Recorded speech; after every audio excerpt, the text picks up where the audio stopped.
Hello friends, in this video I will show you how to change MS Word document page size to B4.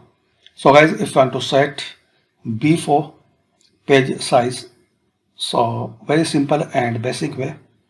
Here you have to click on page layout. Now here click on size, so you will see tiny drop down, click on it, and here you will see B4 25.7 centimeter multiple 36.4 centimeter. So select it,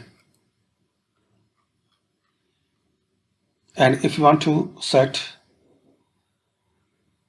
another size, so just select it, and once you click on more paper size, so here you will see all size, and also you can customize your size. You can apply these settings